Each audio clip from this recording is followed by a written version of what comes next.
সেদিন দুপুরটা একেবারেই সাধারণ ছিল।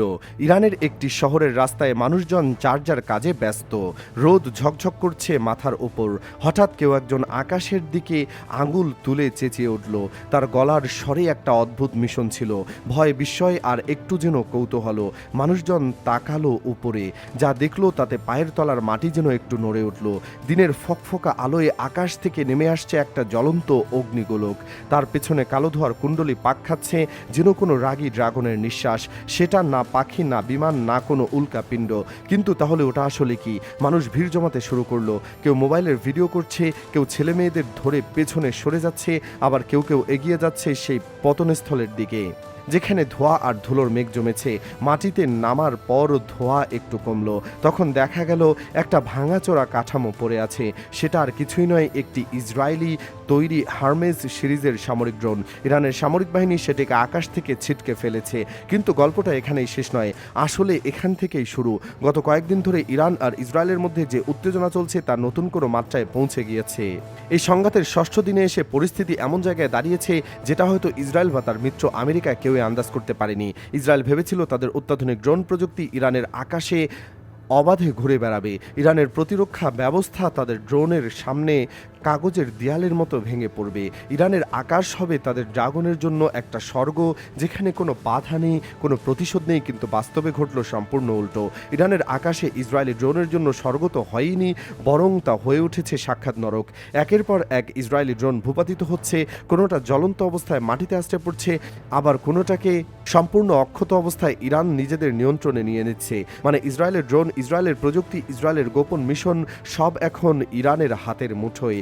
এমন একটা যুদ্ধক্ষেত্রে হিসাব বদলে দেয় না, গোটা ভূরাজনৈতিক সমীকরণকেও নতুন করে লেখে। এবার আসা যাক সেই রহস্যময় প্রক্রিয়াটার কথা, যেটা নিয়ে গোটা সামরিক বিশ্বের চাপা গুঞ্জন চলছে। ইরানের ইসলামিক রেভলিউশনারি গার্ড কোর, যাকে সংক্ষেপে আইআরজিসি বলা হয়, তাদের অ্যারোস্পেস ইউনিট একটা চমকপ্রদ দাবি করেছে। তারা বলছে ইসরায়েলি ড্রোনগুলো এখন গোপন আক্রমণ মিশনের উদ্দেশ্যে আকাশে ওঠে। প্রায় সঙ্গে সঙ্গে সেগুলো ইরানের রাডারে ধরা পড়ে যায়। কিন্তু সবচেয়ে মজার ব্যাপার হলো, তারা সেই ড্রোনগুলোকে প্রচলিত উপায়ে ধ্বংস করে না, মানে মিজাইল ছুড়ে গুড়িয়ে দেয় না। তারা আরো ভয়ঙ্কর কিছু করে, তারা ড্রোনটিকে জীবন্ত অবস্থায় ধরে ফেলে। প্রক্রিয়াটা শুনলে মনে হবে কোনো সায়েন্স ফিকশন সিনেমার দৃশ্য। ইরানের ইলেকট্রনিক যুদ্ধ বিশেষজ্ঞরা প্রথমে ড্রোনটির যোগাযোগ ব্যবস্থায় হস্তক্ষেপ করে। ড্রোন যে সিগন্যালের মাধ্যমে তার আসল অপারেটরের সঙ্গে যুক্ত থাকে, সেই সিগন্যালে তারা একটা অদৃশ্য জ্যামিং তৈরি করে। ধীরে ধীরে ড্রোনটি তার মূল অপারেটরের সঙ্গে যোগাযোগ হারাতে থাকে। যে মানুষটা হয়তো শত শত কিলোমিটার দূরে বলে জয়স্টিক ধরে ড্রোনটা চালাচ্ছিল, তার স্ক্রিনে হঠাৎ করে দেখা দেয় অচেনা এক সংকেত। নিয়ন্ত্রণ হাতছাড়া হতে থাকে। আর ঠিক সেই মুহূর্তে ইরানের বিশেষজ্ঞরা নিজেদের সিগন্যাল ঢুকিয়ে দেয় ড্রোনটির সিস্টেমে। ড্রোনটি তখন ভাবতে থাকে যে সে তার আসল মালিকের কথাই শুনছে, কিন্তু আসলে যে সে তখন ইরানের হুকুম তামিল করছে। মুহূর্তের মধ্যে ড্রোনটি আটকা পড়ে ইরানের পাতা এক অদৃশ্য ফাঁদে। এরপর শান্তভাবে সেটিকে নামিয়ে আনা হয় মাটিতে, কোনো ক্ষতি ছাড়াই, কোনো আঁচড় ছাড়াই। এই পুরো ব্যাপারটা যদি সত্যি হয়, তাহলে এটা শুধু একটি সামরিক সাফল্য নয়, এটা একটা টেকনোলজিক্যাল বিপ্লব। কারণ ইসরায়েলের ড্রোন প্রযুক্তিকে পৃথিবীর অন্যতম সেরা বলে মানা হয়। তাদের অ্যারমেস সিরিজের ড্রোনগুলো বিশ্বের বিভিন্ন দেশের সেনাবাহিনী ব্যবহার করে। এই ড্রোনগুলো যে এনক্রিপশন ব্যবহার করা হয়, সেটা ভাঙা প্রায় অসম্ভব বলে ধরা হতো এতদিন। কিন্তু ইরান যদি সত্যি সেই এনক্রিপশন ভেঙে ড্রোনের নিয়ন্ত্রণ নিতে পারে, তাহলে ইসরায়েলের পুরো ড্রোন ভিত্তিক সামরিক কৌশলই এখন প্রশ্নের মুখে।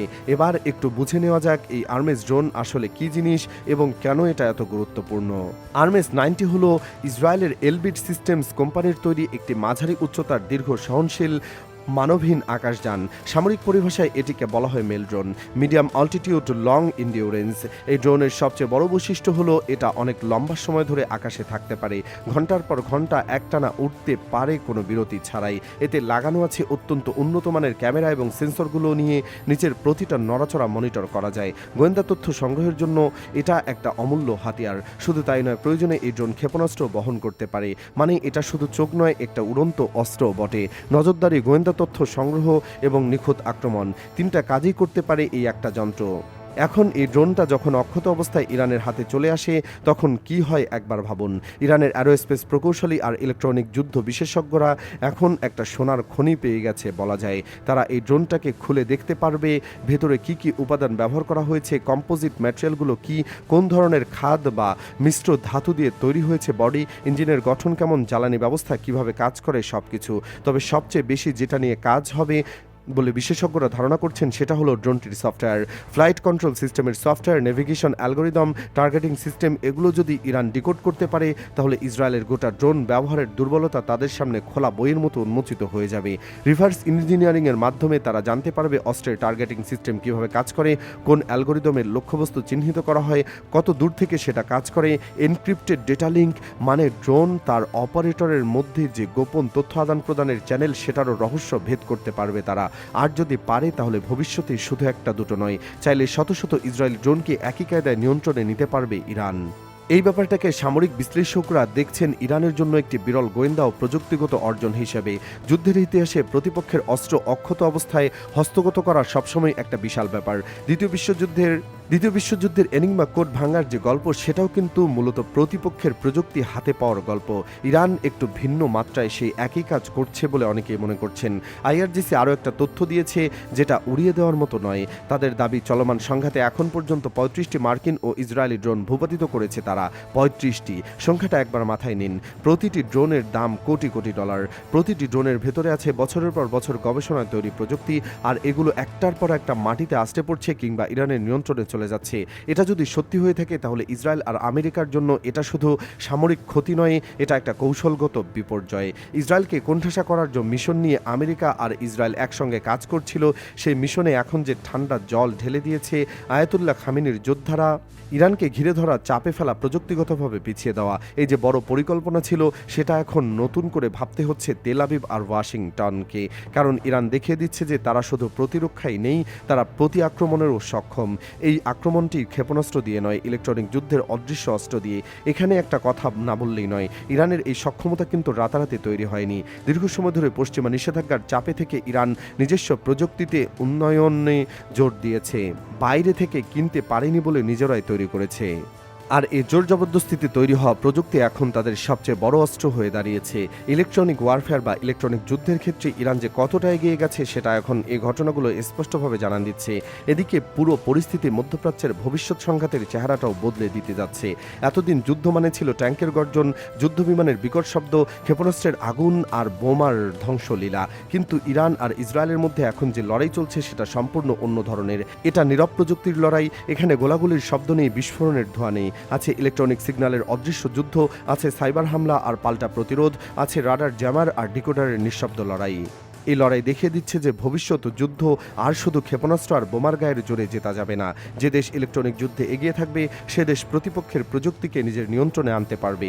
জয়ের পাল্লা ঝুঁকবে তার দিকেই। আর ইরান এই মুহূর্তে ঠিক সেই কাজটাই করে যাচ্ছে। তবে প্রশ্ন থাকে, ইরানের এই দাবিগুলো কতটা সত্য আর কতটা প্রচারণা? যুদ্ধকালীন তথ্যের ক্ষেত্রে এই দুপক্ষ নিজেদের মতো করে গল্প বলে, সেটা সবাই জানে। কিন্তু ড্রোন ভূপাতিতের যে ভিডিও ফুটেজগুলো প্রকাশিত হচ্ছে, অক্ষত ড্রোনের যে ছবিগুলো সামনে আসছে, সেগুলো দেখে স্বাধীন সামরিক বিশ্লেষকরাও স্বীকার করেছেন যে ইরানের ইলেকট্রনিক যুদ্ধ সক্ষমতাকে হালকাভাবে নেওয়ার আর কোনো সুযোগ নেই। ইসরায়েলের দিক থেকে এখন পর্যন্ত এই বিষয়ে সরাসরি কোনো প্রতিক্রিয়া আসেনি, যেটা নিজেই অনেক কথা বলে দেয়। সাধারণত ইসরায়েল তাদের সামরিক সক্ষমতা নিয়ে বেশ সোচ্চার থাকে, কিন্তু এই ড্রোন হারানোর বিষয়ে তাদের নীরবতা অনেকের কাছেই একটা পরোক্ষ স্বীকারোক্তি বলে মনে হচ্ছে। মধ্যপ্রাচ্যের আকাশে এই মুহূর্তে যে অদৃশ্য যুদ্ধ চলছে তার ফলাফল শুধু ইরান আর ইসরায়েলের ভাগ্য নির্ধারণ করবে না, এটা পুরো বিশ্বের সামরিক কৌশলকে নতুন করে সংজ্ঞায়িত করবে। যে দেশ আকাশকে নিয়ন্ত্রণ করবে সে দেশে ভবিষ্যতে যুদ্ধের জয়মাল্য পড়বে। এই পুরনো কথাটা এখন নতুন রূপ নিচ্ছে। আকাশ নিয়ন্ত্রণ মানে এখন ইলেকট্রনিক স্পেকট্রামের উপর দখল। সেটা গত 6 দিনে ভালোভাবেই প্রমাণ করে দিয়েছে খামেনির যোদ্ধারা।